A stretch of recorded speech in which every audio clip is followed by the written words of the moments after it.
अगर इंग्लिश बोलने में थोड़ी सी प्रॉब्लम आ रही है या बोलने में झिझक महसूस हो रही है तो इस तरह के जो इजी शॉर्ट सेंटेंसेस हैं इनसे स्टार्ट कर दीजिए। इंशाल्लाह बहुत ही जल्द आप लोगों की प्रैक्टिस भी हो जाएगी और आप लोग फर इंग्लिश बोलना शुरू हो जाएंगे।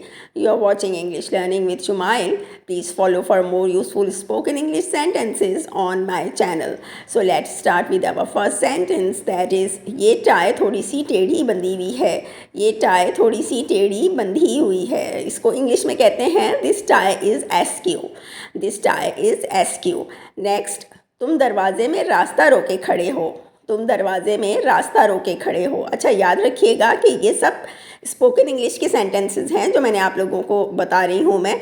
इनमें हम कोई बहुत ज़्यादा फॉर्मल वर्ड्स नहीं यूज़ करते, ये आम बोलचाल के वर्ड्स हैं। तो हम क्या कहेंगे? You are hogging the door. You are hogging the door, या जल्दी में हम you are hogging the door भी कहते हैं। अब नेक्स्ट है, कमीज़ के बटन खुले हुए हैं। कमीज़ के बटन खुले हुए हैं। The buttons on the shirt are undone. The buttons on the shirt are undone. ये थोड़ा सा ध्यान रखना है कि यहाँ ऑफ द शर्ट के बजाय हम ऑन द शर्ट कहेंगे। नेक्स्ट हमारे पास पर्दे एक बराबर नहीं लगे, यानी एक लेवल में नहीं, ऊपर नीचे लगे हुए हैं। तो इसको इंग्लिश में कहेंगे the curtains are uneven. The curtains are uneven.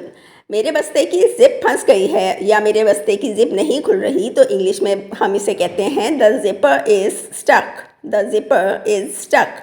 और लास्ट में, कुत्ते का पट्टा ढीला हो गया है। कुत्ते का पट्टा ढीला हो गया है। कुत्ते के पट्टे को हम कहते हैं कॉलर। तो हम कहेंगे the dog's collar is loosened up. The dog's collar is loosened up. Thanks for watching. All the best wishes for your success.